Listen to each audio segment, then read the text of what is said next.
Hello student, this is Shivani Chauhan. Welcome to easy path education. आज हम बात करेंगे आईटेप सेकंड सेमेस्टर के लैंग्वेज सेकंड के unit one that is language society and learning.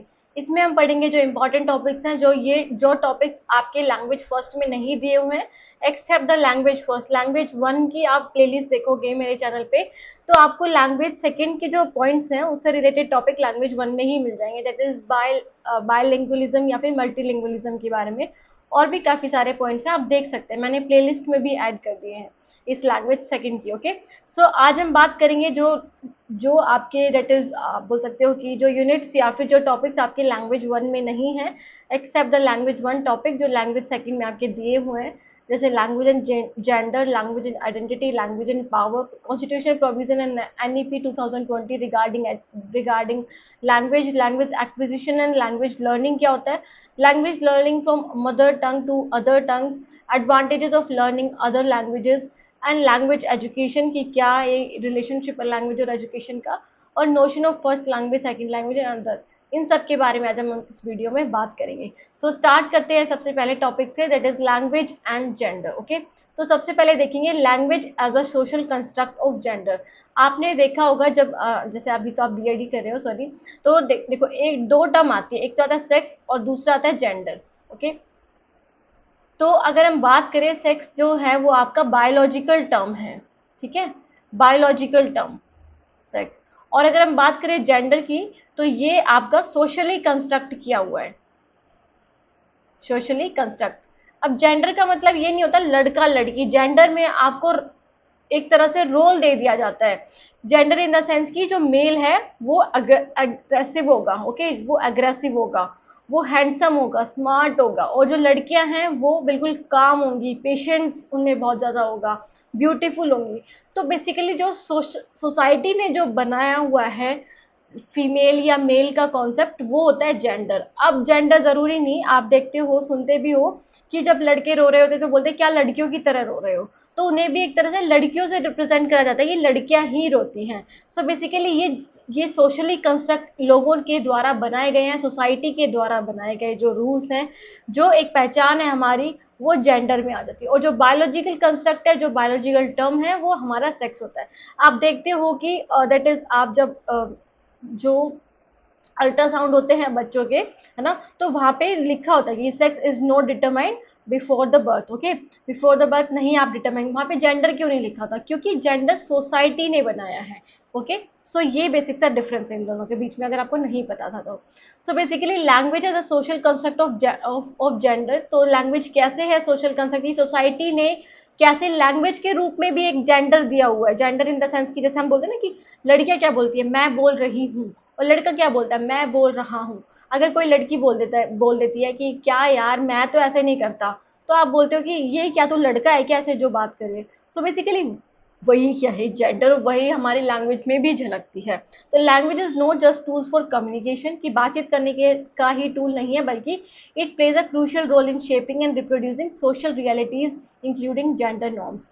कि ये हमें एक तरह से एक क्रूशियल रोल प्ले करती है, बहुत इंपॉर्टेंट रोल प्ले करती है, कैसे हम सोसाइटी में जी रहे हैं, क्या सोसाइटी की रियलिटीज़ हैं, उन सब के ऊपर भी हमारी लैंग्वेज दर्शाती है। मतलब हमारी लैंग्वेज दर्शाती है हमारे जेंडर प्ले या फिर जेंडर रोल्स या जेंडर नॉर्म्स क्या हैं, जो रूल्स और रेगुलेशंस बने हुए हैं according to the gender wise. Okay, so gender language use, अगर हम लैंग्वेज यूज की बात करें, तो language often contains gender forms, pronouns, metaphors and expectations. For instance, कि अभी हमने बात की ना कि आप देखोगे कि ही किसके लिए, लड़के के लिए, शी किसके लिए, लड़की के लिए। तो लैंग्वेज में ही आप जेंडर वाइज चेंज कर सकते हो, है ना, जेंडर वाइज देख सकते हो कि लड़के के लिए क्या यूज होता है, लड़की के लिए क्या यूज होता है। वर्ड्स लाइक मैनकाइंड, चेयरमैन और ही एज अ डिफॉल्ट री इन्फोर्स मेल सेंटर पर्सपेक्टिव। कि जब आप देखते हो ना कि चेयरमैन बोल रहे हो, मैनकाइंड या फिर ही बोल रहे हो, तो इट मीन्स कि ये आप मेल के लिए बोल रहे हो, ठीक है। और अगर हम बात करें कि शी किसके लिए होता है, she is for the female. Okay, so ये क्या दर्शाते हैं कि हमारा जो पर्सपेक्टिव, हमारा जो नजरिया है वो ज्यादा मेल सेंटर्ड है। आप कभी भी ये नहीं सुना होगा आपने पहले स्पोर्ट्स विमेन, सुना है कभी, दैट इज चेयर विमेन कभी सुना है।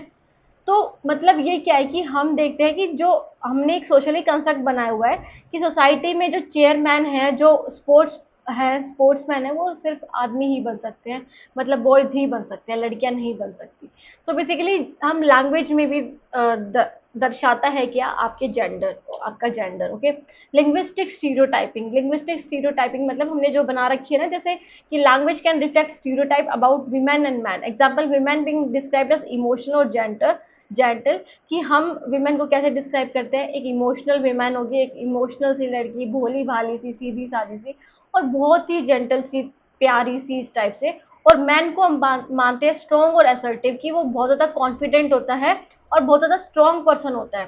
ठीक है, तो ये क्या एक स्टीरियोटाइप बना हुआ है, पहले से बना रखा है, प्रथाएं चलती आ रही हैं कि जो मैन है वो क्या है, वो बहुत स्ट्रॉन्ग होते हैं, अग्रेसिव होते हैं, असर्टिव होते हैं। बट जो विमेन होती है वो ब्यूटीफुल होती है, वो इमोशनल होती है, वो जल्दी रो देती हैं, जेंटल बहुत ज्यादा होती है। सो बेसिकली आप लैंग्वेज में भी देख सकते हो। ओके, लैंग्वेज जब कोई आपके सामने कोई बोलेगा, आपने सुना भी होगा, फिर कभी फील भी किया होगा इन सब चीजों को, है ना, कि लड़का रो रहा है तो क्यों लड़कियों की तरह रो रहा है, तो लड़कियां ही थोड़ी रोती है। सो बेसिकली ये चीज बनाई हुई है, ये लैंग्वेज में भी दैट इज दर्शाते हैं हमारी, है ना, gender. So that is the second is a language and gendered communication. तो लैंग्वेज और जेंडर्ड कम्युनिकेशन स्टाइल भी हमें देखने को मिलते हैं, ये एक तरह से रिलेशनशिप है लैंग्वेज और जेंडर के बीच में।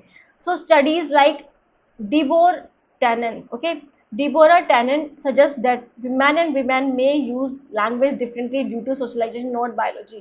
कि जो मैन और विमेन है वो डिफरेंट लैंग्वेजेस का यूज करते हैं, डिफरेंट चीजों का यूज करते हैं, जब वो क्या होते हैं, जब वो बात कर रहे होते हैं, बिकॉज ऑफ द सोशलाइजेशन, क्योंकि हमारी जो सोसाइटी है उसमें यही चीज दर्शाई गई है, यही चीज होती है। बायोलॉजी के अकॉर्डिंग नहीं, वो सोसाइटी के अकॉर्डिंग अपनी बातचीत करते हैं। जैसे कि women speech is often described as polite, cooperative, empathetic and indirect.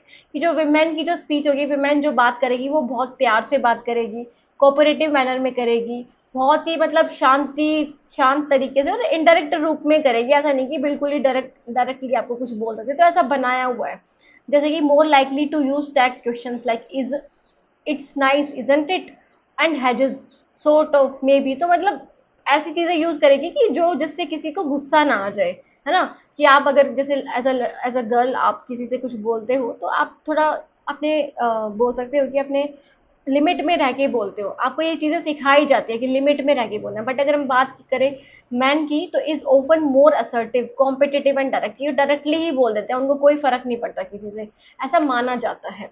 Competitive बात करते हैं वो, मतलब एक तरह से उनका जो नेचर होता है वो बहुत स्ट्रांग होता है, वो ज्यादा मतलब खतरों से एडवेंचरस बहुत ज्यादा होते हैं, खतरों से डरते नहीं है, असर्टिव होते हैं, बहुत स्ट्रांग होते हैं, बहुत एक तरह से आप बोल सकते हो कि स्ट्रांग या फिर कॉन्फिडेंट होते हैं एज कम्पेयर टू विमेन। ऐसा जेंडर या फिर सोशलाइजेशन हमें बताती है, हमारी जो सोशलाइजेशन है वो। Okay, so focused on status, dominance and information exchange. तो ये जैसे आप बात करते हो, जैसे कि कुछ 4 लड़के खड़े हैं और दूसरी तरफ 4 लड़कियां खड़ी हैं, तो जो 4 लड़के खड़े होंगे वो मोस्टली पॉलिटिकल बात करेंगे या फिर कुछ ऐसी बात इंफॉर्मेशन एक्सचेंज करने के लिए, कोई भी नॉर्मल बात करेंगे। बट जब 4 औरतें खड़ी होंगी तो वो कहाँ की बात करेंगी, वो एक तरह से आप बोल सकते हो कि घर की बात करेंगी, एक दूसरे की बुराई करेंगे, या फिर बहुत पोलाइटनेस तरीके से बात करेंगे। ओके, तो ऐसे बनाया हुआ है। So these differences are socially constructed and culturally reinforced, not innate. तो ये हमें जन्म से नहीं दी जाती, मतलब पहले से ही ये डिसाइडेड नहीं होता, ये इनेट नहीं होती, हम लेकर के नहीं आते, ये हमें सिखाई जाती हैं। ओके, तो देखो यहाँ पे जो नॉर्थ इंडिया है वहां पे मैट्रियार्कल सोसाइटी है, सॉरी पैट्रियार्कल सोसाइटी है, पैट्रियार्कल। ओके, बट अगर हम बात करें जो that is north east India है, नॉर्थ ईस्ट इंडिया, वहां पे आपको पैट्रियार्कल मैट्रियार्कल सोसाइटी देखने को मिलती है। मैट्रियार्कल मतलब वहां पे विमेन की ज्यादा चलती है। ओके, पैट्रियार्कल में मैन को ज्यादा पावर दी जाती है। तो बेसिकली डिपेंड करता है कि आपकी जो दैट इज परवरिश है वो कैसे हुई है, कैसे एनवायरमेंट में हुई है, कैसा आपका सोशल एनवायरमेंट है, कैसे आपके कल्चर है, तो उन सब से ये डिफरेंसेस हमें देखने को मिलते हैं। So after that is the gender bias in educational language and curriculum. Language used in education can reinforce gender roles through textbook, teacher-student interaction and classroom practices. तो जो हमारे जेंडर बायसेस हैं वो एजुकेशनल लैंग्वेजेस और इन सब में भी देखने को मिलते हैं, ठीक है। तो लैंग्वेज जो हमें एजुकेशन में यूज करी जाती है वो जेंडर रोल को री करते हैं थ्रू टेस्ट, मतलब टेक्स्ट बुक में इन सब चीज़ों के बारे में दिया होता है, टीचर स्टूडेंट की इंटरेक्शन या फिर क्लासरूम प्रैक्टिस से। जैसे कि टेक्स्ट बुक में कैसे often portray man in active role, कि आप अपनी बुक्स देखोगे वहाँ पे आपको मैन के बारे में बताया गया, वो एक्टिव रोल में ही दिखाई देते हैं, जैसे लीडर्स हो गए, साइंटिस्ट हो गए। और विमेन को बिल्कुल पैसिव रोल में या फिर डोमेस्टिक रोल में, जैसे नर्चर हो गई, केयर गिवर हो गई।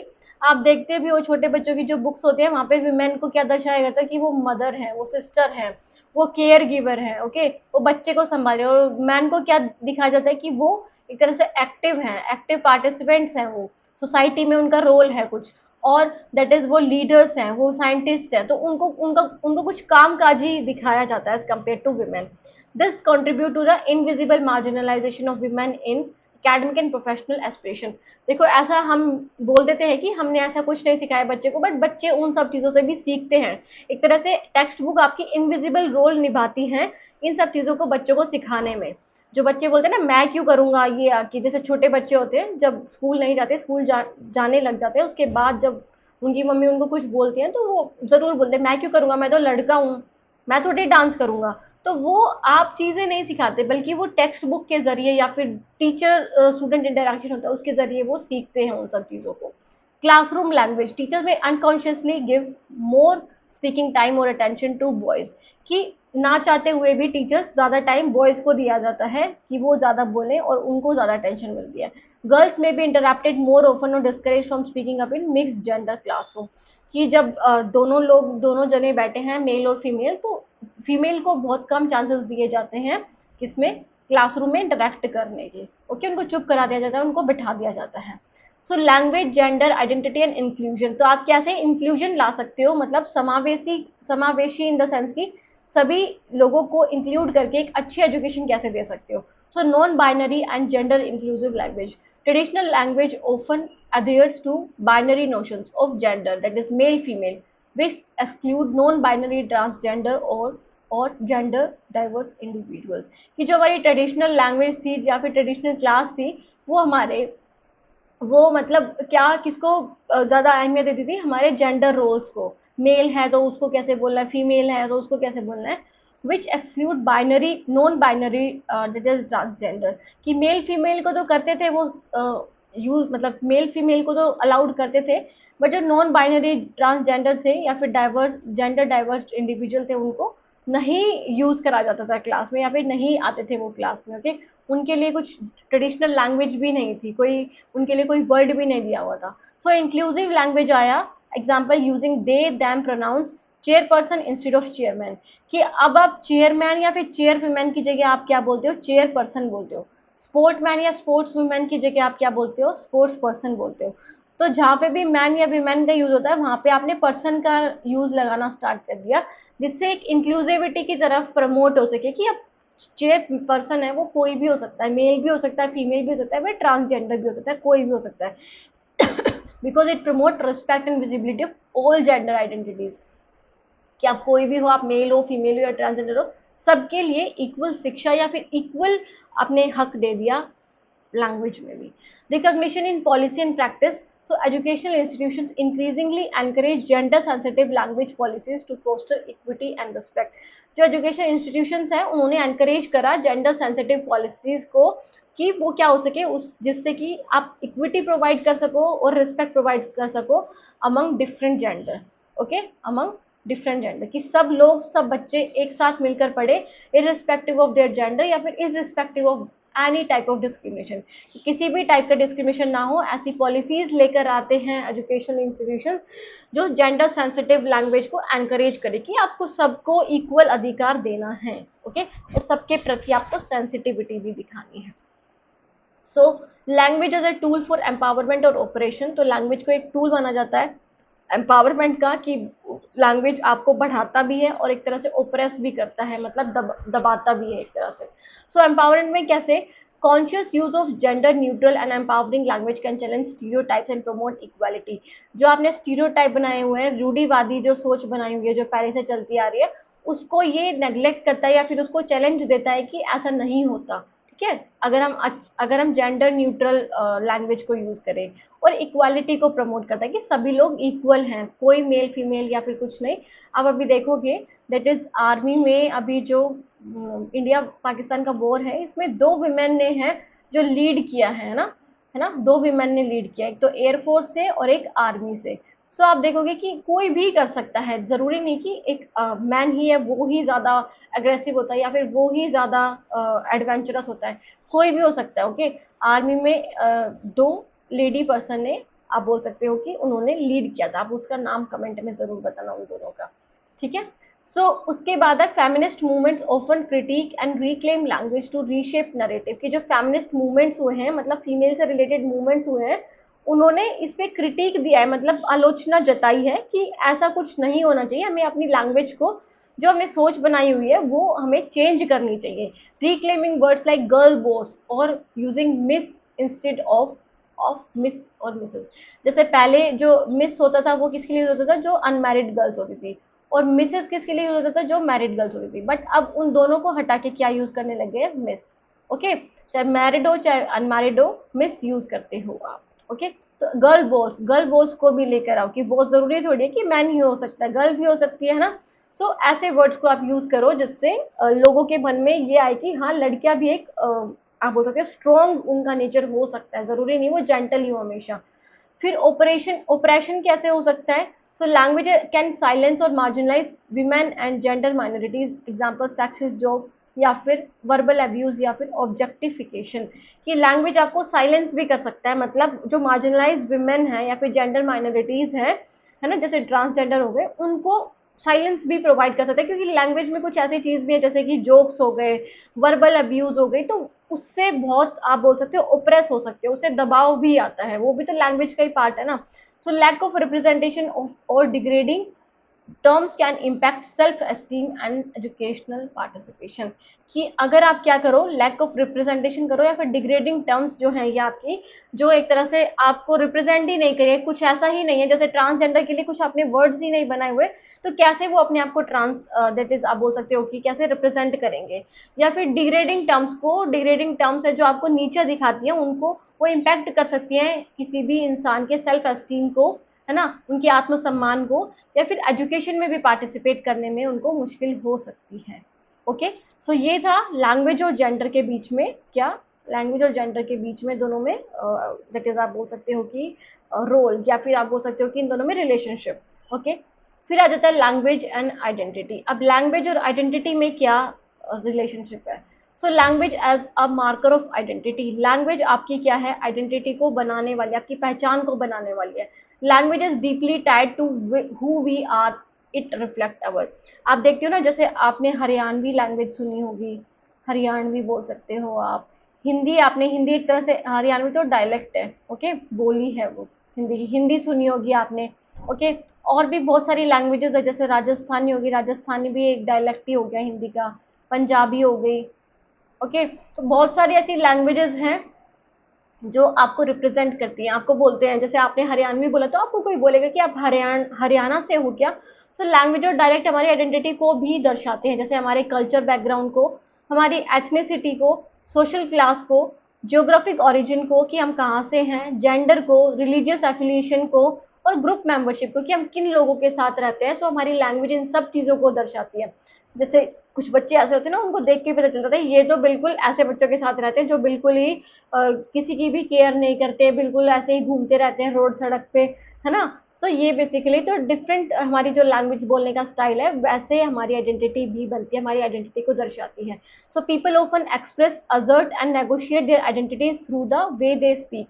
तो पीपल कैसे एक्सप्रेस करते हैं, कैसे असर्ट करते हैं, कैसे अपनी आइडेंटिटी दर्शाते हैं, कि जिस तरह से वो बोलते हैं, the language they use and the linguistic choice they make. Okay, कि जिस तरह से वो बोल रहे हैं हम उसी तरह से उनकी आइडेंटिटी बना लेते हैं। फॉर एग्जाम्पल, कोई इंसान आपको रोड पे गाली देता हुआ अब्यूजिव लैंग्वेज यूज करता मिला, तो आप क्या बोलोगे कि कैसी सोसाइटी से बिलोंग करता है, इसको तो कुछ आता ही नहीं, इसको पता ही नहीं कि कैसे आपको सोसाइटी में बोलना है, कैसे नहीं बोलना है। तो आपने उसका एक आइडेंटिटी क्रिएट कर ली नेगेटिव टर्म में।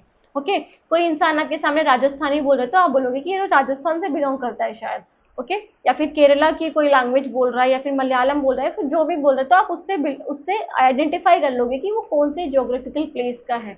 उसकी सोशल क्लास के बारे में भी पता चलेगा कि कोई बिल्कुल ही ऐसे हाई फाई उसको वर्ड इंग्लिश के यूज कर रहा है तो आप ये बोलोगे ये तो अच्छी हाई फाई सोसाइटी से यूज करता है।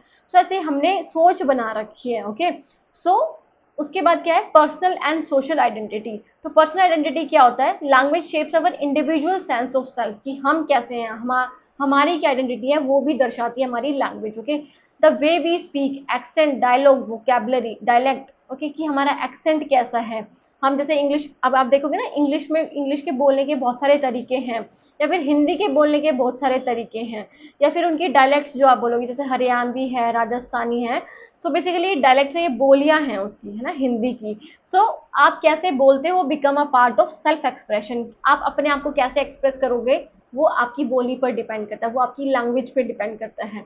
Okay, code switching, shifting from languages और direct can reflect different aspect of one's identity, कि आप एक तरह जहाँ पे आपको हिंदी बोलने वहाँ पे हिंदी बोल सकते हो, आप इंग्लिश भी बोल सकते हो, डिफरेंट लैंग्वेजेस भी बोल सकते हो, तो वहाँ पे आपकी डिफरेंट आइडेंटिटी बन जाएंगी, है ना, कि आपको कोई सोचेगा कि तो मल्टीलिंगुअल है, इसको तो बहुत सारी चीजें आती हैं, है ना, इसको तो बहुत सारी चीजें पता है।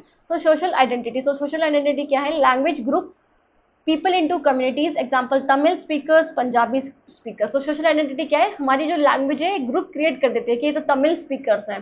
जो साउथ इंडियन स्टेट होंगे वहाँ पे हम सोचेंगे कि तो सारे तमिल स्पीकर्स हैं। जो पंजाब का जो एरिया होगा वहाँ पे बोलेंगे हम ये तो सारे पंजाबी स्पीकर्स है, तो हमने ग्रुप क्रिएट कर दिया। Shared language foster belonging, solidarity and group cohesion, की एक शेयर्ड लैंग्वेज होती है लोगों की, तो उससे एक तरह से हम, फॉर एग्जाम्पल कोई इंसान बाहर विदेश में जाता है, दूसरी कंट्री में जाता है, फॉरेन कंट्री में, सो बेसिकली वहां पे उसको कोई हिंदी या पंजाबी बोलने वाला भी मिल जाएगा ना, तो एक तरह से बिलोंगिंगनेस की भावना आती है कि ये तो हमारे इंडिया का ही है ना। लैंग्वेज के बेस पे हम एक दूसरे के प्रति बहुत ज्यादा सही हो जाते हैं, हमको लगता है कि ये तो अपना ही भाई, हम भाईचारा प्रकट करते हैं उसके प्रति, है ना। ग्रुप कोहेजन बन जाता है कि हम ग्रुप में रहने लग जाते हैं। तो शेयर्ड लैंग्वेज जो है हमारी फोस्टर करता है ग्रुप बनाने में, डिफरेंट कल्चर के बारे में जानने में। माइनॉरिटी लैंग्वेज स्पीकर्स में use their language as a form of resistance और कल्चरल प्राइड। ये जो माइनॉरिटी लैंग्वेज स्पीकर्स हैं जिनकी लैंग्वेज अब बहुत कम जगह बोली जाती है, वो अपनी लैंग्वेजेस को यूज करते हैं अपने आप को ये दिखाने के लिए कि अभी हमारी बोलियां हैं, अभी हमारी भाषाएं हैं, हम लड़ रहे हैं इनको, जैसे इनको और भी ज्यादा अच्छा दर्जा मिलने के लिए, कि और लोग भी जाने हमारी इंडिया की नेटिव लैंग्वेजेस के बारे में। कल्चर प्राइड शो करता है उस चीज से। ओके, सो ये फिर आ जाता है language ethnicity and national identity. So language often signifies ethnic identity, example being Bengali is tied to speaking Bangla. Okay, so language हमारी सिग्निफाई करती है हमारी एथनिक आइडेंटिटी, कि हम कौन से, हमारा एथनिक क्या है, मतलब हम क्या चीज हम सोचते हैं, क्या चीज खाते पीते हैं, है ना, उस सब चीजों को भी दर्शाती है हमारी लैंग्वेज। जैसे कि अगर हम बंगाली बोलेंगे तो हमें मान लिया जाएगा कि हम तो बांग्ला से हैं, वेस्ट बंगाल है, या फिर हम बांग्ला हैं। Okay, speaking Bangla, sorry Bengali अगर हम हैं, example being Bengali is tied to speaking Bangla, कि अगर हम बंगाली हैं तो बांग्ला लैंग्वेज बोलेंगे। ओके, तो it can also represent national identity, हमारी नेशनल आइडेंटिटी भी दर्शाता है, especially in multilingual countries like India. Okay, for example हम दूसरे देश में जाके इंग्लिश बोलेंगे, हिंदी बोलेंगे, या फिर डिफरेंट लैंग्वेज को बोलेंगे, तो हमें बताया जाएगा या फिर दर्शाया जाएगा कि दे आर फ्रॉम इंडिया। तो हमारी नेशनल आइडेंटिटी को भी रिप्रेजेंट करती है हमारी language. Okay, national policies around language can either include और मार्जिनलाइज कम्युनिटीज। तो हमारी जो नेशनल पॉलिसीज हैं वो किसको इंक्लूड करती है, हमारी जो लैंग्वेजेस है उसको भी इंक्लूड करती है, डिफरेंट लैंग्वेजेस को भी, और मार्जिनलाइज कम्युनिटीज को भी इंक्लूड करती हैं, जो पिछड़े वर्ग हैं या फिर जो बहुत कम या अल्पसंख्यक लोग हैं उनको भी एनकरेज करती है हमारी national policy. So example like imposing one national language can cause tension, example resistance to Hindi in Tamil Nadu. जैसे पहले क्या हुआ था, हिंदी के लिए लड़ाई हुई थी कि तमिलनाडु वाले स्टेट, या फिर आप बोल सकते हो कि जो साउथ इंडियन स्टेट है, उन्होंने हिंदी को नकार दिया था, उन्होंने बोला था कि हमें अलग अपना एक कंट्री चाहिए अगर आप हिंदी को रखोगे तो। सो फिर एक ट्रीटी हुई थी बीच में इनके कि पूरे इंडिया में, कि यहाँ पे आप इंग्लिश यूज कर सकते हो या फिर अदर जो आपकी रीजनल लैंग्वेज है वो यूज कर सकते हो। ठीक है, तो इंग्लिश वहाँ पे एक तरह से मेन बना दी गई थी, इंग्लिश तो सबको आनी चाहिए।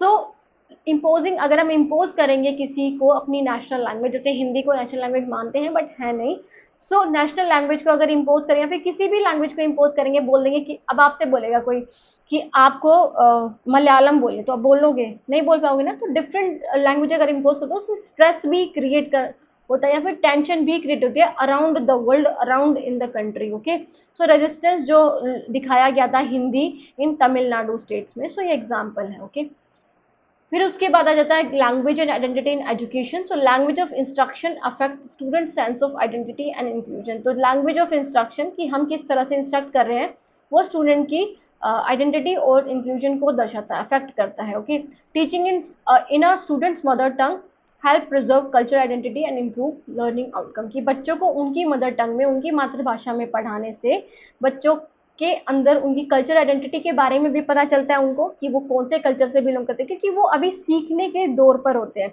जो टीचर करती है वो उनको इमिटेट करते हैं, वो उनकी नकल करते हैं बच्चे।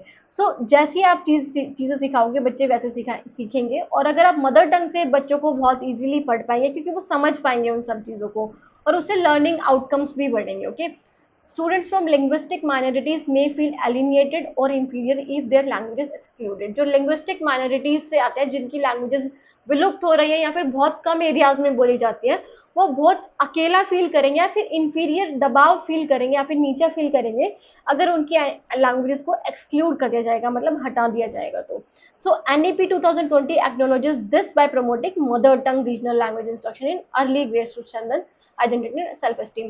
तो जो हमारी NEP 2020 है उसमें साफ लिखा है कि 5th क्लास तक आप बच्चों को उनकी रीजनल लैंग्वेज या फिर मदर टंग में ही पढ़ाओगे।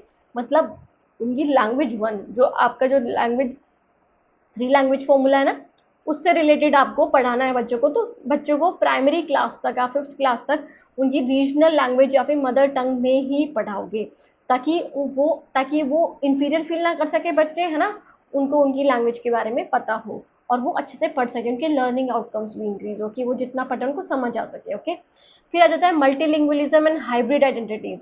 सो इन मल्टी कल्चरल सोसाइटीज की जहाँ पे डिफरेंट कल्चर आप देखते हो, जैसे आप बात करो कि दिल्ली में हो गया, दिल्ली में डिफरेंट कल्चर के लोग रहते हैं ना।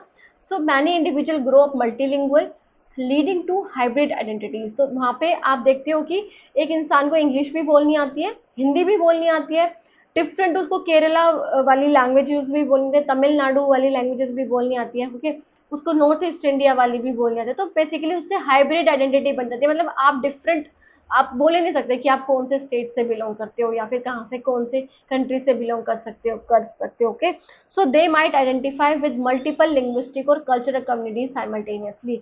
कि उनको आइडेंटिफाई करा जाता है कि आप ऐसी दैट इज कल्चरल कम्युनिटी से बिलोंग करते हो जहाँ पे डिफरेंट लैंग्वेजेस यूज होती हैं। मल्टीपल लिंग्विस्टिक उनको माना जाता है। Okay, so multilingual individual often engage in code switching. कि वो code switching in the sense कि अकॉर्डिंग टू द सोसाइटी या फिर अकॉर्डिंग टू देयर एनवायरमेंट वो चेंज कर लेते हैं अपनी लैंग्वेजेस को, अपनी भाषा को जो वो बोल रहे हैं। Reflect flexibility and layered identities, कि उससे उनकी डिफरेंट आइडेंटिटीज बन जाती हैं कि वो सिर्फ एक ही ग्रुप से बिलोंग नहीं करते, उनके डिफरेंट कल्चर है, उन्होंने डिफरेंट कल्चर के बारे में भी सीखा है। ओके, फिर आ जाता है language discrimination and identity suppression. तो डिस्क्रिमिनेशन कैसे होता है, सप्रेशन कैसे होता है आइडेंटिटी का। सो पीपल में फेस डिस्क्रिमिनेशन और stereotyping based on their language और एक्सेंट। कि जो लोग हैं वो डिस्क्रिमिनेशन भी फेस करते हैं और स्टीरियोटाइपिंग भी, मतलब रूढ़िवादी सोच भी देखने को मिलती है। जैसे नॉन नेटिव स्पीकर्स जो होते हैं, जैसे आप हरियाणा के हो, आपको हरियाणवी अच्छी बोलनी आती है, बट आप सदर्न स्टेट में चले जाओ तो वहाँ पे आपको एक तरह से डिस्क्रिमिनेशन फील करने को मिलेगा, है ना, या स्टीरियोटाइपिंग रूढ़िवादी सोच मिलेगी कि हम वहाँ पे क्या करते हैं लोग, कुछ लोग, कि जैसे हम यहाँ की भी बात कर लें, वहाँ की नहीं, मैं बस एग्जांपल दे रही हूँ। ओके, तो वहाँ पे क्या करते हैं कि आपको जानबूझ के उनकी लैंग्वेज में बोलेंगे, वो आपको रिप्लाई नहीं करेंगे ढंग से, है ना। सो बेसिकली उससे डिस्क्रिमिनेशन भी फेस करते हैं जहाँ पे नॉन नेटिव स्पीकर्स होते हैं। Okay, linguistic imperialism that is dominance of global languages like English can Erode local language and identity. जो हमारी लिंग्विस्टिक इंपीरियलिज्म आ रहा है कि हम इंग्लिश को ज़्यादा महत्व दे रहे हैं, तो उससे हमारी जो लोकल लैंग्वेजेस और आइडेंटिटीज़ हैं वो एक तरह से इरोड हो रही हैं, वो खत्म हो रही हैं। Okay, loss of language due to assimilation और colonisation often lead to loss of cultural identity. कि आपकी जो लैंग्वेजेस खत्म होती जा रही हैं, आप एक दूसरे से, जैसे हमारा जो ड्यू टू एसिमिलेशन और कॉलोनाइजेशन, कि हमारे ऊपर जो कॉलोनियल रूल आया था उसके बाद हमारी डिफरेंट लैंग्वेजेस, बहुत सारी लैंग्वेजेस तो ऐसी हैं जो बिल्कुल एक्सटिंक्ट ही हो चुकी हैं। ओके, एक्सटिंक्ट मतलब खत्म ही हो चुकी है। So colonisation often lead to loss of cultural identity. Okay, तो कॉलोनाइजेशन से हमारी जो कल्चर आइडेंटिटी है वो बिल्कुल खत्म सी हो गई थी। ठीक है। So student, next one is the language and power. तो अब हम पढ़ेंगे लैंग्वेज और पावर में क्या रिलेशनशिप है। तो सबसे पहले देखिए language as a tool of power, कि आप अपनी पावर को शो करने के लिए लैंग्वेज एक बहुत अच्छा टूल है, बहुत अच्छा हथियार है जिससे आप अपनी पावर को शो कर सकते हो। Okay, so language is often use to exercise authority, जैसे कि इन लीगल, पॉलिटिकल या फिर एकेडमिक सेटिंग्स, की आपको कोई अपनी अथॉरिटी शो करनी है कि आप उसमें मजबूत हो। जैसे लीगल सेक्टर में आप लीगल जो टर्म्स है, जो लॉ के रिलेटेड टर्म है, वो दिखा के आप शो कर सकते हो कि यू आर इन पावर या फिर you have the power. Okay, political way में आप बता सकते हो, फिर एकेडमिक सेटिंग में। So control information and access to knowledge, कि आप क्या कर सकते हो, इन्फॉर्मेशन आपके पास कंट्रोल फॉर्म में होती है, कंट्रोल कर सकते हो, एक्सेस बहुत ज़्यादा हो जाता है अगर आपके पास अच्छी लैंग्वेज है, या फिर अच्छी इन द सेंस की आपके पास अच्छी पढ़ाई है ना, तो आपके पास एक्सेस टू नॉलेज भी बढ़ जाता है। Shape public opinion and ideologies, तो लैंग्वेज आपको क्या, जो आपकी पब्लिक ओपिनियन है कैसे होनी चाहिए अकॉर्डिंग टू द सिचुएशन, आप कैसे क्या बोलना है कहाँ पर, और आइडियोलॉजीज के बारे में कि डिफरेंट जो फिलोसफीज है regarding the ideas of different sector, तो वो कैसे होने चाहिए। सो बेसिकली लैंग्वेज यूज होती है उसमें भी। Okay, so after that is reinforce social hierarchies and institution, की सोशल हायरार्कीज जो बनाई हुई हैं जैसे कास्ट लेवल पे या फिर क्लास लेवल पे, उनको आप री-इन्फोर्स कर सकते हो, बता सकते हो कि ये सब चीज़ें जो हैं वो इनइक्वालिटी को प्रमोट करती हैं। ओके, इंस्टीट्यूशन में जो हायरार्कीज हैं उनको आप री-इन्फोर्स कर सकते हो, उनको बढ़ावा दे सकते हो। Okay, so those who control language often control the narrative, कि जो लैंग्वेज को कंट्रोल कर सकते हैं वो ऑफन कंट्रोल द नरेटिव, जो उनके रिगार्डिंग जो सिचुएशन है, जो नॉर्म्स है और जो एक्सेस टू अपॉर्चुनिटीज है उनको भी कंट्रोल कर सकते हैं। मतलब एक भाषा एक ऐसा टूल है जहाँ से आप अपनी पावर को बहुत इजीली दिखा सकते हो, है ना। आपके सामने कोई कुछ बोल रहा है या फिर आपको फोन से कुछ बोल रहा है, तो फोन पे तो लड़ोगे नहीं, तो आप अपनी लैंग्वेज के थ्रू दिखा सकते हो कि कितना पावरफुल हो आप। ओके, अपनी आइडियोलॉजीज बताकर, कितना आपके पास एक्सेस है नॉलेज का ना, कितनी सारी चीजें आपके पास है, वो सब चीजें आप करके क्या कर सकते हो, कंट्रोल कर सकते हो, या फिर लैंग्वेज को दिखा सकते हो as a tool for power. Okay, फिर आ जाता है second is a language and institutional power. तो लैंग्वेज और इंस्टीट्यूशनल पावर कैसे है। सो एजुकेशन की बात करें तो school often promotes a standard और डोमिनेंट लैंग्वेज, की स्कूल जो है वो स्टैंडर्ड लैंग्वेज, मतलब जो हर स्टेट में सिखाई जाती है, या फिर डोमिनेंट लैंग्वेज को, जैसे इंडिया में इंग्लिश को ज़्यादा सिखाया जाता है, जैसे सीबीएसई स्कूल देखोगे या डिफरेंट बोर्ड के स्कूल देखोगे तो वो वही प्रमोट करते हैं कि यहाँ पे आपके बच्चों को इंग्लिश बहुत अच्छे से बोलनी आएगी, है ना। So giving power to those who speak it, जिससे पावर मिलेगी उनको जो बोलते हैं। So student who speak marginalise और regional language may feel inferior और एक्सक्लूडेड, कि जो मार्जिनलाइज लोग हैं, जो अल्पसंख्यक लोग हैं, जो कम है और जो ऐसी लैंग्वेज को बोलते हैं जो डिफरेंट सेक्टर या डिफरेंट एरियाज में नहीं बोली जाती है, सिर्फ उनके रीजनल एक एरिया में बोली जाती है, तो वो इंफीरियर फील करेंगे, नीचा फील करेंगे, और एक्सक्लूडेड मतलब उनको ये फील होगा कि हम तो इस सोसाइटी के लिए नहीं बने हैं, या फिर वो अलग फील करेंगे। ओके, सो अगर हम लॉ एंड गवर्नमेंट की बात करें तो legal and governmental language is often formal, technical and inaccessible, giving power to legal expert and bureaucrats. जो आपकी लीगल और गवर्नमेंट लैंग्वेज होती है वो कैसे होती है, फॉर्मल होती है, टेक्निकल होती है, regarding the law, regarding the different constitution law, उनके रिगार्डिंग होती है, और सभी उसको एक्सेस नहीं कर सकते, सभी को उसके बारे में नहीं पता। तो ये पावर देती है उन लीगल एक्सपर्ट्स को, उन ब्यूरोक्रेट्स को, जिनको इन सब चीज़ों के बारे में पता है, जिन्होंने पढ़ाई करी हुई है उन सब चीज़ों के बारे में, लॉ के बारे में। ओके, तो language policies can privilege certain group, तो लैंग्वेज पॉलिसीज जो है वो सर्टेन ग्रुप को ही प्रिविलेज करता है, मतलब सर्टेन ग्रुप को ही आप कुछ मौका दे सकते हो, कुछ एक्टिविटीज, या फिर आप बोल सकते हो कि उनको ज्यादा बढ़ावा दे सकते हो। एग्जाम्पल, प्रमोटिंग हिंदी और इंग्लिश ओवर ट्राइबल लैंग्वेज, कि आप क्या कर रहे हो कि आप हिंदी और इंग्लिश को ट्राइबल लैंग्वेजेस से ज्यादा प्रमोट कर रहे हो। ओके, हिंदी और इंग्लिश को ज्यादा प्रमोट कर रहे हो, तो मतलब आप क्या कर रहे हो, प्रिविलेज दे रहे हो सर्टेन ग्रुप्स को जो हिंदी और इंग्लिश जानते हैं, ना कि ट्राइबल लैंग्वेजेस को। Okay, after that is the language hierarchies and social stratification. So basically social stratification क्या होता है, जब आप स्ट्रेटिफाई कर देते हो मतलब सोसाइटी को उनके कास्ट के बेसिस पे, या फिर उनके दैट इज आप बोल सकते हो उनकी क्लास के बेसिस पे। ओके, जैसे अपर मिडिल क्लास हो गया, और दैट इज आप बोल सकते हो अपर क्लास हो गया, मिडिल क्लास हो गया, पुअर क्लास हो गया, कास्ट के बेसिस पे आप जब डिवाइड कर रहे हो, so basically वो social stratification है। So some languages and dialects are seen as prestigious while other are stigmatized। तो कुछ लैंग्वेजेस को या कुछ डायलेक्ट्स को बहुत अच्छा माना जाता है, ये माना जाता है कि ये बहुत ही अच्छे हैं, और इनको सबको अब बोलना चाहिए, ओके। बट कुछ जो ऐसे लैंग्वेज डायलेक्ट है जिनको बिल्कुल नीचे दिखाया जाता है, जिनको लोग बोलते हैं कि ये अच्छे नहीं है, ये चीज़ें जो बोल रहे हो वो अच्छी तरीके से नहीं बोले। जैसे आप हरियाणवी की ही बात कर लो, तो हरियाणवी को अगर हम बात करें तो पहले तो अगर हम बात करें पहले की, तो बहुत कम दर्जा मिला हुआ था। लोग हरियाणा के जो लोग थे वही उसको बोलने में थोड़ा हिचकिचाते थे। बट अब का एरा आप देखोगे तो बहुत सारा चेंजेस आपको देखने को मिला है। जो आपके एक्टर्स होते हैं, जो हीरोज होते हैं, या जो भी आप बोल देख सको, जो भी आप किसी भी फील्ड में देख सको, कोई भी अपनी हरियाणवी लैंग्वेज को नहीं छोड़ता, okay. So standard dialects are often associated with education, intelligence and authority.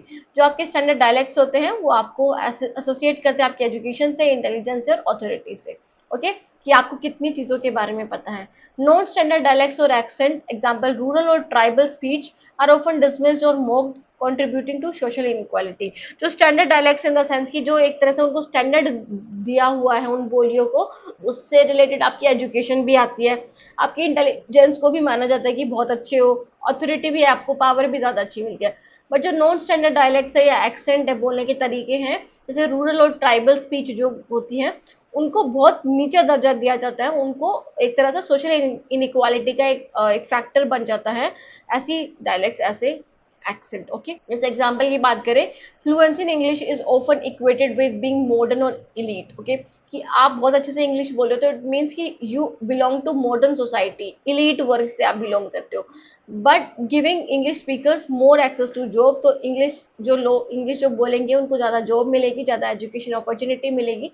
Social mobility मतलब वो एक जगह से दूसरी जगह पे इजिली शिफ्ट हो सकते हैं, इजिली अपने आप को, दैट इज इजिली अपने आप को मेंटेन कर सकते हैं वहाँ पे, है ना। सो ये क्या हो गया, ये हो गया कि इंग्लिश को ज़्यादा अच्छा दर्जा दिया जाता है। और अगर हम हरियाणवी की बात करें, हरियाणवी डायलेक्ट या लैंग्वेज की, तो उसमें थोड़ा एक तरह से कॉम्प्रोमाइज देखने को मिलता है, okay. So after that is the language and political power. तो language is used to construct ideologies and control narratives in media and politics. तो लैंग्वेज यूज करी जाती है टू कंस्ट्रक्ट आइडियोलॉजीज, जो आपकी जो आइडियोलॉजीज है डिफरेंट पॉलिटिकल पावर्स की, कंट्रोल नरेटिव्स की मीडिया और पॉलिटिक्स में, कि डिफरेंट तरीके से आपको बताते हैं चीजों को, okay. So political leaders and institutions use rhetorical techniques, that is metaphors, repetition, slogans to influence public opinion। जो पॉलिटिकल लीडर्स होते हैं, फिर इंस्टीट्यूशंस होते हैं, जैसे कि जो एक तरह से पूरा इंस्टीट्यूट, जैसे बीजेपी हो गई, पार्टी हो गई, है ना, या कांग्रेस हो गई, या फिर डिफरेंट जो इंस्टीट्यूशन या फिर पार्टीज हैं, वो ऐसी लैंग्वेज, ऐसे टेक्निक्स को यूज करते हैं जिससे लोगों के साथ सद्भावना अच्छे से बढ़ सके, ओके। रिपीटिशन को यूज करते हैं, वो ज्यादातर चीजों को रिपीट कर करके बताते हैं। अपने मोदी, दैट इज हमारे प्राइम मिनिस्टर इंडिया के, उनके भाषण को भी सुना होगा, तो वो बेसिकली स्लोगन्स को ये ज्यादा यूज करते हैं, है ना, और रिपीटिशन ज्यादा यूज करते हैं, और ऐसी चीजों को यूज करते हैं जो एक तरह से आपको मेटाफर इन द सेंस की वो अलंकार का यूज करते हैं, ओके, दर्शाते हैं चीजों को, एक तरह से सीधा सीधे तरीके से नहीं बोलते हैं, दूसरी तरह से उनको दर्शाते हैं। So language is central to nationalism, resistance and identity politics. कि लैंग्वेज एक सेंटर है आपको नेशनलिज्म के बारे में शो करने का, कि जैसे आप लैंग्वेज बोलोगे, फॉर एग्जाम्पल आपको देशद्रोही करार कर दिया, या फिर आपको बहुत अच्छा देशभक्त करार कर दिया, तो वो बेसिकली आपके लैंग्वेज के बेसिस पे भी देखा जाता है कि आपने क्या चीज बोली है, कैसे बोली है, ओके। आइडेंटिटी पॉलिटिक्स क्या है आपकी। So example like use of terms like anti national और freedom fighter reflect how language frames power struggle, है ना। जैसे कि जो एंटी नेशनल और फ्रीडम फाइटर है, ये हमें बताती है कि कैसे लोगों ने, मतलब कैसे पावर स्ट्रगल देखने को मिला है हमें, कि कुछ लोगों को पावर नहीं मिली, कुछ एंटी नेशनल वे में करते हैं काम को, कुछ देश के हक के लिए लड़ते हैं। तो सो बेसिकली लैंग्वेज और पॉलिटिकल पावर भी दर्शाता है इन सब चीजों को, ठीक है। फिर आ जाता है डिस्कोर्स एंड पावर, तो that is Michael Foucault, okay. Michael Foucault ने दैट इज डिस्कोर्स और पावर के बारे में बताया था। Philosopher Michael Foucault emphasise that knowledge is power, कि हमारा जो ज्ञान है वही हमारी पावर है, and language is a key medium through which knowledge and thus power is produced and regulated. कि हमारे पास जो ज्ञान है वही हमारी पावर है, वही हमारी स्ट्रेंथ है, और लैंग्वेज सबसे अच्छा की है, मतलब एक तरह से मीडियम है जिसके थ्रू हम नॉलेज को और भी ज़्यादा बढ़ा सकते हैं, और जिससे फिर हमारी जो पावर है वो और भी ज़्यादा अच्छी प्रोड्यूस हो सकती है। कि जितना अच्छे से आप बोलोगे, जितना अच्छे तरीके से आप अपने आप को रिप्रेजेंट कर पाओगे, उतने अच्छे तरीके से आप अपनी पावर को शो कर पाओगे, उतनी अच्छी आपके पास नॉलेज होगी, okay. So discourse like way of speaking about things, की जो भाषण देते हैं ना, जो आपको बताते हैं चीज़ों के बारे में, स्पीकिंग अबाउट द थिंग्स की जो चीज़ों को बताते हैं, shape what is considered normal, true और एक्सेप्टेबल। तो ये जो डिस्कोर्स होते हैं ये हमें जैसे कि कैसे बोलना है आपको, ठीक है, कैसे आपको बातचीत करनी है, तो वो हमें ये बताते हैं कि हमें कैसे बोलना है जो नॉर्मल हो, जो ट्रू हो, जो एक्सेप्टेबल हो, जो डिफरेंट सोसाइटी के लोग, डिफरेंट कल्चर के लोग एक्सेप्ट कर सके उसे।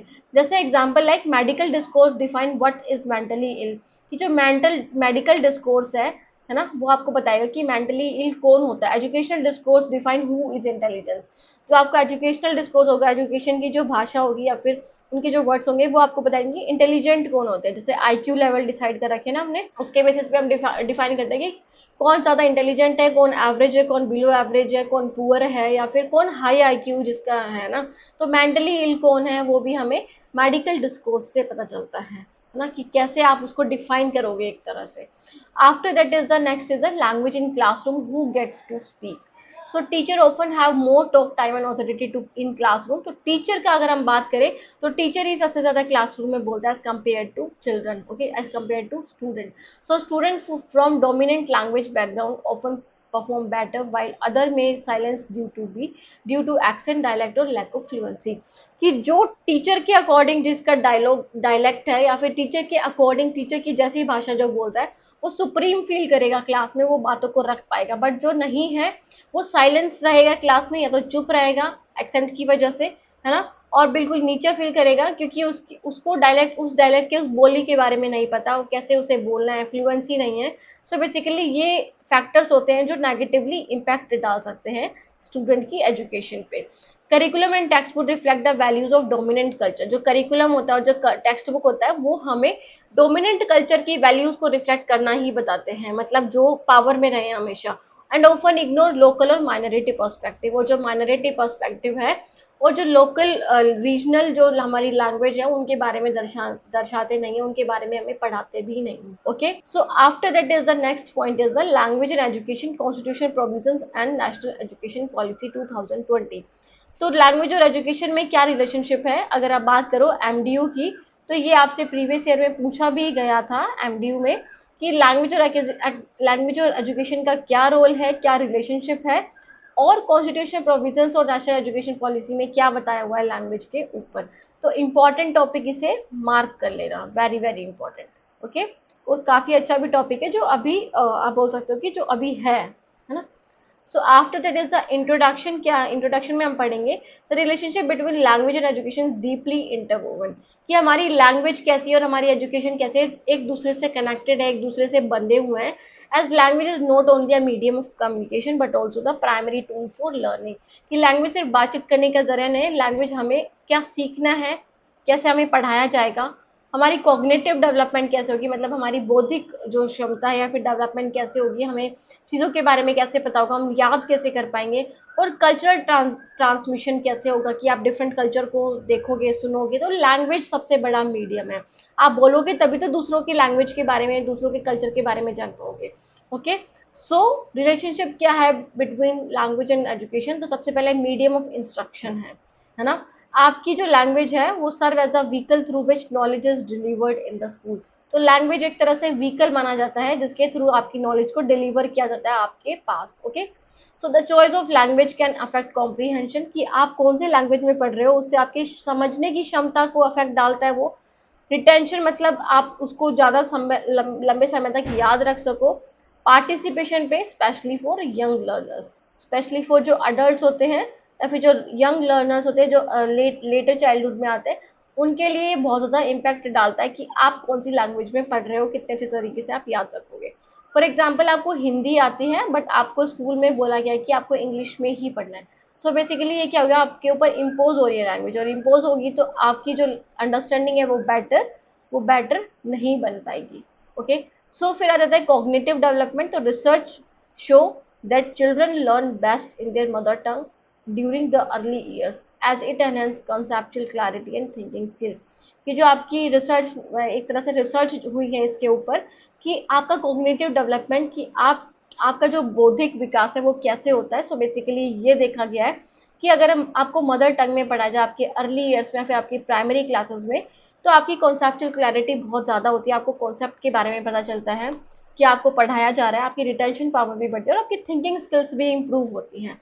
फिर आता है cultural identity and inclusion. So language is a career of culture and identity. तो लैंग्वेज में आपकी आइडेंटिटी और आपकी कल्चर भी दर्शाते हैं। अभी हमने पढ़ा था ना, language and culture, language and identity. तो यही चीज पढ़ी है कि लैंग्वेज में आपकी जो कल्चर है उसके बारे में दर्शाते हैं, आपकी आइडेंटिटी के बारे में। Using local language in education foster pride, inclusiveness and social cohesion. कि आप जब लैंग्वेज को यूज कर रहे हो, मतलब लोकल लैंग्वेज को यूज कर रहे हो, तो उससे आप ये दिखता है कि आप कितना प्राउड फील करते हो अपनी लैंग्वेज पे, आप कितने ज्यादा इंक्लूड हो अपनी क्लासरूम में, है ना, कि आपकी लैंग्वेज यूज हो रही है क्लासरूम में। तो आपको इंक्लूसिवनेस की, मतलब समावेशी की भावना आपके अंदर आती है कि आपको भी समझ रहे हैं, आपकी लैंग्वेज को भी यूज किया जा रहा है। और स्कूल कोहेजन की स्कूल सारे मिलजुल कर एक दूसरे को पढ़ा रहे हैं और सबको इंक्लूड कर रहे हैं। ओके, सो फिर अगर access and equity. So when education is provided in learners home language, कि जब उनको मदर टंग में सिखाया जाता है, उनकी रीजनल लैंग्वेज में बच्चों को, तो इट रिड्यूस ड्रॉप आउट्स, कि बच्चे छोड़कर भी नहीं जाते हैं बीच में, और लर्निंग गैप्स भी कम होते हैं, कि बच्चों को जो पढ़ाया जा रहा है वही समझ में आएगा। आपको हिंदी समझ में आती है बट आपको इंग्लिश में पढ़ाया जाए तो सब ऊपर ऊपर से चला जाएगा। सो बेसिकली अगर आपको रीजनल लैंग्वेज में आपकी मदर टंग में पढ़ाया जाएगा तो आप इजीली उसको समझ सकते हो। स्पेशली फॉर मार्जिनलाइज कम्युनिटी, जो अल्पसंख्यक लोग हैं जिनकी लैंग्वेज के बारे में लोगों को नहीं पता होता ज़्यादा, तो अगर उनके उनके वहाँ के स्थानीय टीचर को वहाँ पे इंक्लूड करा जाएगा तो वो उनको सिखा सकते हैं, उनकी रीजनल लैंग्वेजेस के बारे में जो उन्हें पता होता है, मदर टंग के बारे में, वो उसको सिखा भी जा सकती हैं आगे। ओके, सो मल्टीलिंगुअल कॉम्पिटेंस। तो मल्टीलिंगुअल कॉम्पिटेंसी क्या है, कि जो एक तरह से निपुण होते हैं मल्टीलिंगुअल फॉर्म में, कि वो डिफरेंट लैंग्वेज को जान सकें। So language learning support multilingualism, कि जब आप लैंग्वेज को लर्न करते हो, सीखते हो कि कौन सी लैंग्वेज आपको बोलनी है, तो आप सीखते हो, तो वो प्रमोट करता है, सपोर्ट करता है मल्टीलिंगुअलिज्म को, कि आप डिफरेंट काइंड ऑफ लैंग्वेज बोलो या फिर डिफरेंट टाइप ऑफ लैंग्वेज को आप यूज करो।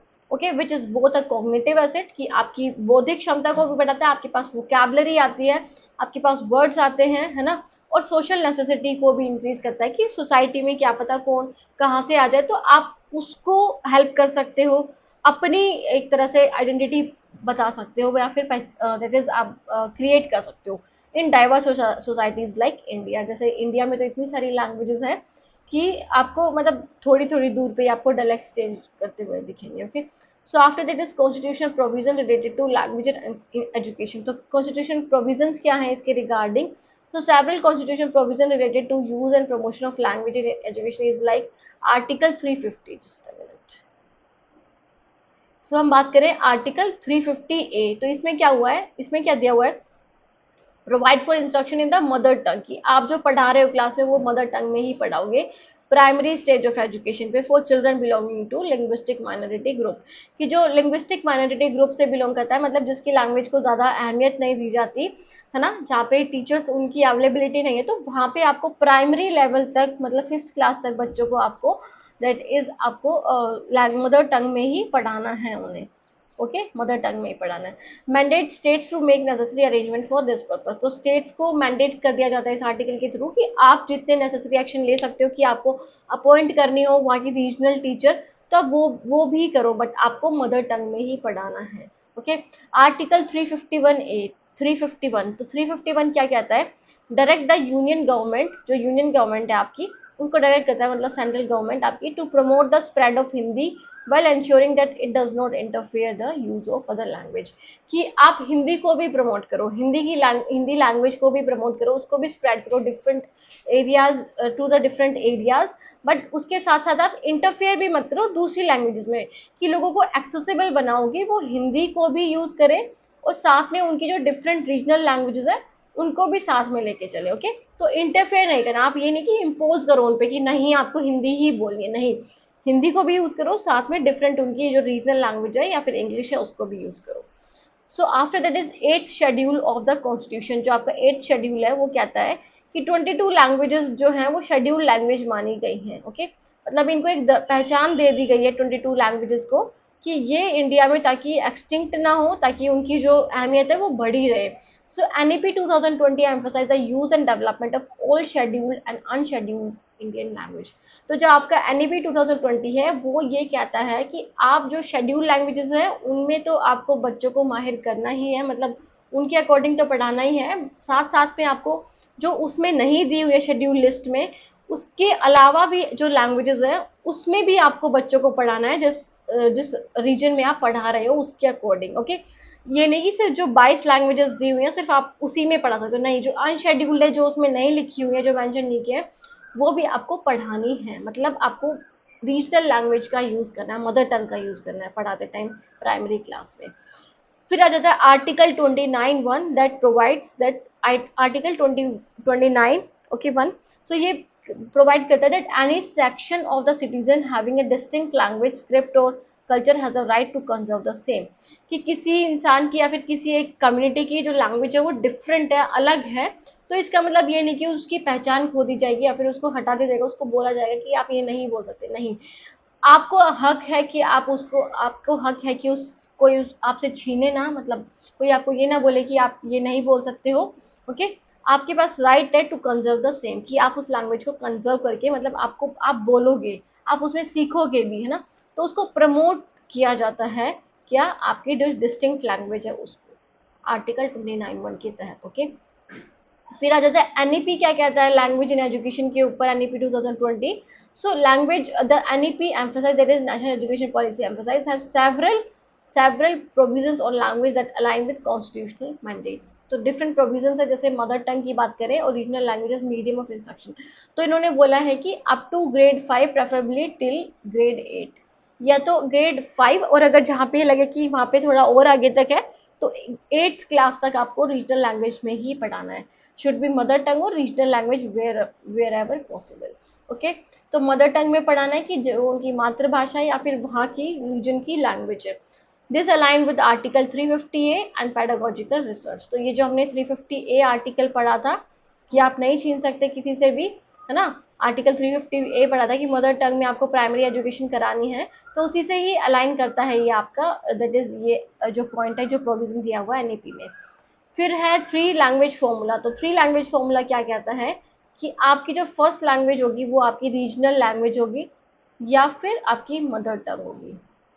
ओके, सेकेंड लैंग्वेज आपकी क्या होगी, जो भी आप बोल सकते हो, मतलब अदर लैंग्वेज एक्सेप्ट दिस, जैसे हिंदी हो सकती है, ठीक है, या कोई भी अलग लैंग्वेज हो। थर्ड लैंग्वेज क्या होगी, जो अदर फॉरेन लैंग्वेज होगी, ठीक है, ठीक है, जैसे कि हिंदी हिंदी स्पीकिंग स्टेट है, तो हिंदी स्पीकिंग स्टेट की जो फर्स्ट लैंग्वेज होगी वो क्या होगी, हिंदी होगी, उसकी मातृभाषा।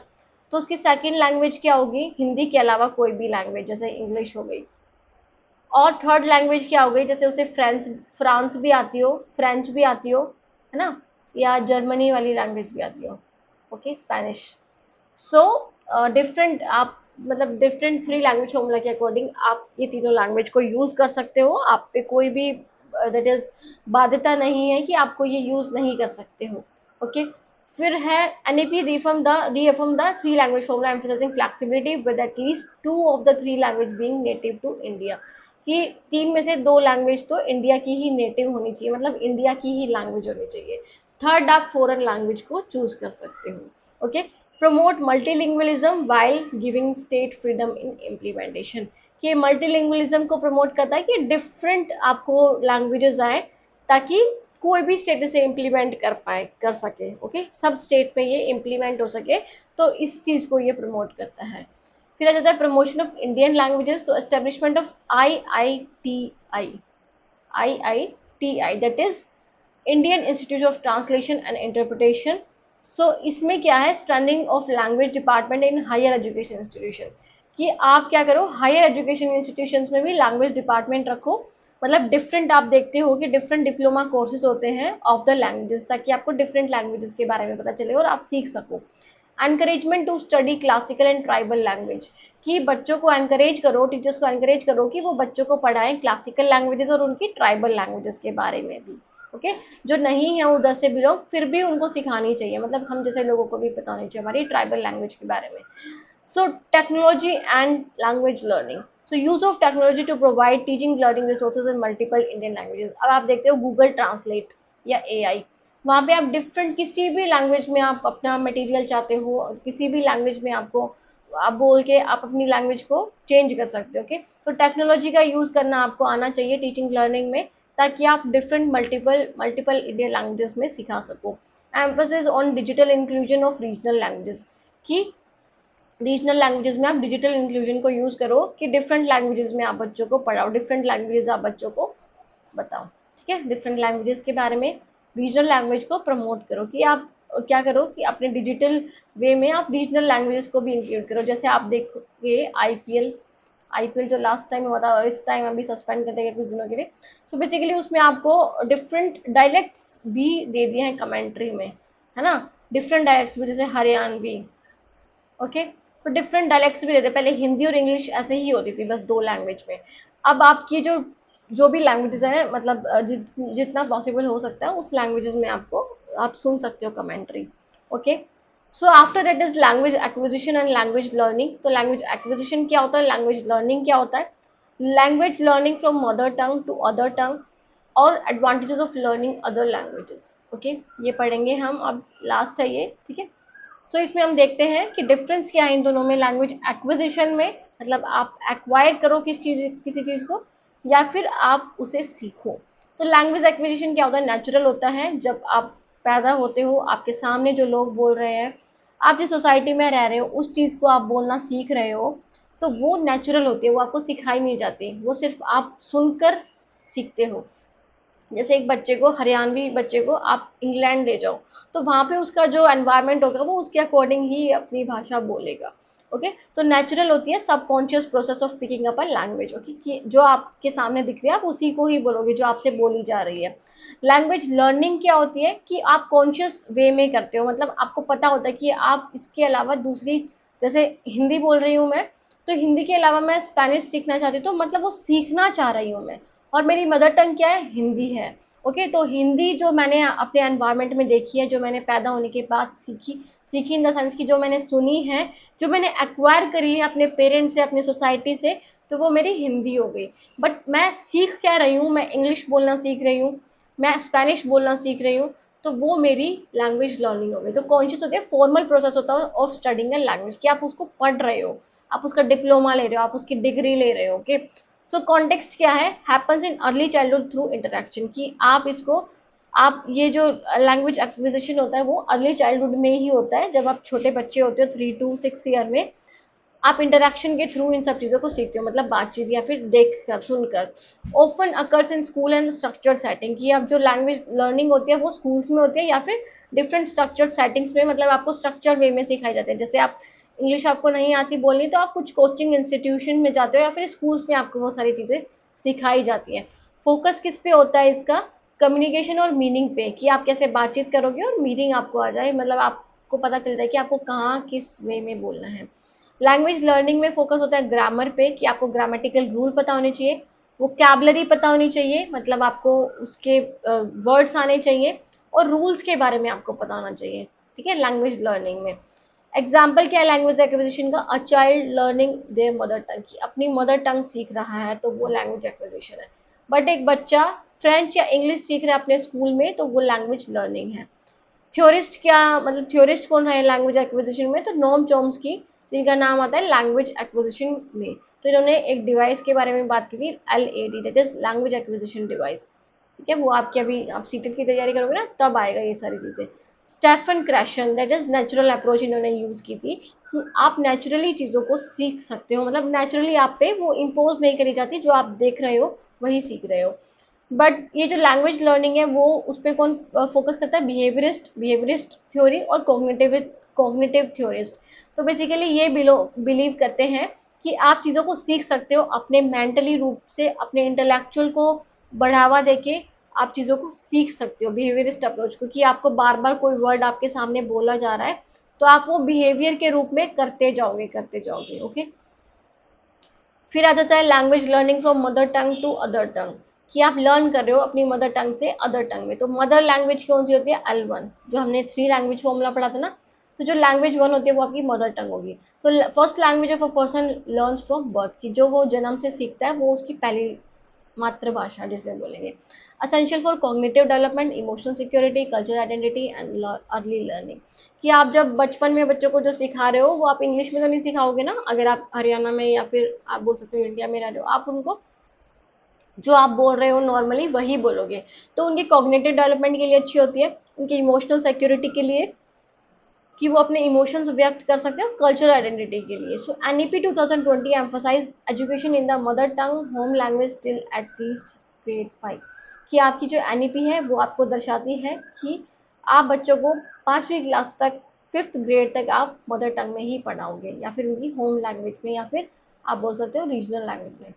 फिर आ जाता है transition to other language, that is L2 and L3 या फिर जितनी भी लैंग्वेज आपको आती है। Okay, so learner typically move from their mother tongue to regional languages, national languages example Hindi and foreign languages like English और फ्रेंच। कि जो लर्नर है वो फिर बाद में जब बच्चा होता है वो चीज़ों को सुनता है, देखता है, वो ये भी देखता है कि डिफरेंट लैंग्वेजेस भी बोली जा रही है तो मुझे भी ये सीखनी है। तो वो उस रीजनल लैंग्वेज से जब नेशनल लैंग्वेज जो हमारी जैसे हिंदी बोल रहे हैं यहाँ पे और फॉरेन लैंग्वेज जैसे फ्रेंच या इंग्लिश को सीखेगा, ठीक है, तो वो जब मूव करेगा इट मीन्स कि वो सीख रहा है कुछ, है ना। So transition should be gradual, supportive और कॉन्टेक्स्ट सेंसिटिव। कि फॉर एग्जाम्पल आप यूएसए में चले गए तो वहाँ पे जाके तो आपको इंग्लिश सीखनी ही पड़ेगी, है ना। तो सपोर्टिव कि आपको कोई सपोर्ट कर रहा है, आपको कोई बता रहा है, आपने कोई कोचिंग इंस्टीट्यूशन ज्वाइन किया है, ग्रेजुअल भी हो सकता है वो, कि आपके आसपास लोग बोल रहे हैं, आप सुन रहे हो, फिर आपने वो भी ग्रहण कर लिया। Okay, solid foundation in the mother tongue help in acquiring additional language more effectively। अगर आपकी मदर टंग में आपकी पकड़ है, मतलब आप अपनी मदर टंग को फ्लुएंटली बोलना जानते हो, उसके बारे में आपको पता है, तो आप डिफरेंट लैंग्वेज भी इजीली एक्वायर कर सकते हो, मतलब इजीली आप सीख सकते हो, ठीक है, अच्छे तरीके से। सो कॉग्निटिव बेनिफिट्स क्या क्या है या एडवांटेजेस क्या हैं अदर लैंग्वेजेस याद करने के। तो सबसे पहले कॉग्निटिव बेनिफिट है कि आपके दिमागी आपकी बुद्धि शक्ति बढ़ती है, इससे मेमोरी बढ़ती है, आपकी प्रॉब्लम सॉल्विंग और क्रिटिकल थिंकिंग इंक्रीज होती है। कि आप डिफरेंट लैंग्वेजेस में आप चीज़ों को देख सकते हो, डिफरेंट कल्चर के बारे में जान सकते हो। मल्टीटास्किंग को इम्प्रूव करता है और मेंटल फ्लेक्सिबिलिटी को। Delay onset of age related cognitive decline. कि आपको जो कॉग्निटिव डिक्लाइन दिखता है ना, जैसे आप एक जैसे पियाजे हैं, जीन पियाजे, उन्होंने 4 स्टेजेस बना रखी हैं बच्चों के कॉग्निटिव डेवलपमेंट पे। कि बच्चे 0 से 2 साल तक क्या सीखते हैं, 2 से 6 या 8 साल तक क्या सीखते हैं, फिर 6 से 11 साल तक क्या सीखते हैं, फिर 11 से 14 साल तक क्या सीखते हैं। तो ऐसे करके उन्होंने 4 स्टेजेस बनाई हुई है। सो बेसिकली अगर आपको डिफरेंट लैंग्वेजेस के बारे में पता होगा तो उससे एज रिलेटेड जो कॉग्निटिव डिक्लाइन है वो डिले वो मतलब आप बोल सकते हो कि वो कम होते हुए दिखे हैं हमें। ओके, ऐसा रिसर्च बोलती है।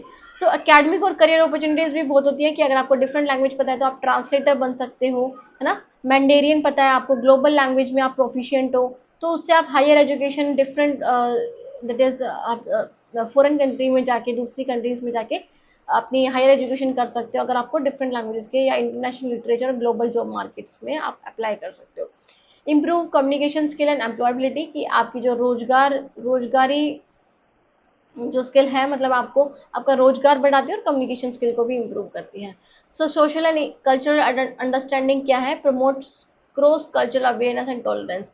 कि प्रमोट करती है कि आप डिफरेंट कल्चर के बारे में जानो और आप उनके बारे में देखो कि क्या चीज़ें हो रही हैं। तो आप जब डिफरेंट लैंग्वेजेस सीखते हो तो आपको डिफरेंट कल्चर के बारे में भी पता चलता है। Foster respect for diversity and reduce prejudice. कि आप रिस्पेक्ट करते हो डिफरेंट लोगों की, डिफरेंट मतलब आपके अंदर कोई डिस्क्रिमिनेशन नहीं होता है, प्रेजुडाइज नहीं होता कि आप किसी को कमजोर मान रहे हो, नहीं। आप डिफरेंट लैंग्वेज सीखते हो तो आपको डिफरेंट लोगों के बारे में पता चलता है, क्या उनके तौर तरीके हैं, क्या वो सोचते हैं। सो बेसिकली इससे आपके मन की जो शक्तियाँ होती है या फिर आप बोल सकते हो जो आपका दिमागी शक्ति होती है वो एनहेंस होती है, वो इम्प्रूव होती है। Okay, help in connecting with people from different linguistic and culture background. कि आपको कनेक्ट करने में हेल्प करती है कि डिफरेंट लोगों से आप कनेक्ट कर सकते हो, डिफरेंट लोगों से आप बात कर सकते हो अगर आप मल्टीलिंगुअल हो, अगर आपको दूसरी लैंग्वेजेस भी आती हैं। So next is identity and empowerment. कि आपकी आइडेंटिटी भी डाइवर्स होने लग जाती है अगर आपको डिफरेंट लैंग्वेजेस आपको पता है। तो knowing one's own language affirm identity and self worth. कि आपको किसी की लैंग्वेज पता है तो वो समझते कि आप यहीं के हो, मतलब आपकी आइडेंटिटी क्रिएट हो जाती है, आप आपकी वैल्यू क्रिएट हो जाती है। Learning other languages empower individual to navigate multilingual societies confidently. तो जो ऐसी सोसाइटी है जहाँ पे डिफरेंट लोग डिफरेंट लैंग्वेज बोलते हैं, वहाँ पे वो कॉन्फिडेंटली बात रख सकते हैं अपनी, वहाँ पे वो ज़्यादा पावर में होता है क्योंकि उसको डिफरेंट लैंग्वेजेस के बारे में, मतलब वो मल्टीलिंगुअल होता है, डिफरेंट लैंग्वेजेस के बारे में उसे पता होता है। फिर आ जाता है national integration and unity. So in multilingual countries like India, learning regional and national languages promote unity and diversity and better inter community communication. तो जैसे मल्टीलिंगुअल कंट्रीज जैसे इंडिया, जहाँ पे डिफरेंट लैंग्वेजेस बोली जाती हैं, तो वहाँ पे अगर आप रीजनल लैंग्वेज के साथ नेशनल लैंग्वेज को भी याद रखो या सीखो, प्रमोट, इससे यूनिटी एंड डाइवर्सिटी होती है कि आपको अपनी लैंग्वेज तो पता है, आपको नेशनल लैंग्वेज के बारे में भी पता है, आप डिफरेंट जगह पर जाकर डिफरेंट वो लैंग्वेज को यूज कर सकते हो जो सेम है, जो कॉमन है। और बेटर इंटर कम्युनिटी कम्युनिकेशन भी देखने को मिलता है कि आप डिफरेंट कम्युनिटी के लोगों से कम्युनिकेट कर सकते हो, इंटरेक्ट करते हो बहुत इजीली। ओके, सो स्टूडेंट, ये था advantages of learning other languages. So basically हमने ये टॉपिक, ये यूनिट कवर कर ली है जो आपकी अलग थी, that is from the language one, जो मैंने प्लेलिस्ट दे दी थी आपको लैंग्वेज वन की। तो वहाँ पे जो टॉपिक्स है उससे जो अलग टॉपिक्स है वो मैंने करा दिए हैं। सो मैं ये मानती हूँ कि अब आपका सिलेबस कंप्लीट हो चुका है, तो लैंग्वेज जो आपकी यूनिट टू है वो बेसिकली सेम ही as compare to the language one के कुछ टॉपिक्स हैं, तो मैंने वो भी आपके डाल दिए हैं, that is in your playlist. तो आप देख सकते हैं जो सिमिलर टॉपिक्स हैं। ओके, सो ये थी हमारी वीडियो। कोई भी कंफ्यूजन रहेगा, कोई भी डाउट हो तो पूछ सकते हैं कमेंट सेक्शन में। बाकी और किसी की वीडियो चाहिए तो अंडरस्टैंडिंग इंडिया की भी आपको प्लेलिस्ट मिल जाएगी, अंडरस्टैंडिंग इंडिया सेकेंड की भी। ओके, सो अगर मैं बात करूँ तो जो फर्स्ट टाइम का सिलेबस है, जो सेकेंड टाइम का सिलेबस है, वो कंप्लीट हो चुका है मेरी तरफ से। ठीक है, फिर भी आप अगर आपको कोई डाउट है तो आप पूछ सकते हैं। बाकी thank you so much for watching the video. मिलते हैं नेक्स्ट वीडियो में, तब तक के लिए take care, bye, have a nice day.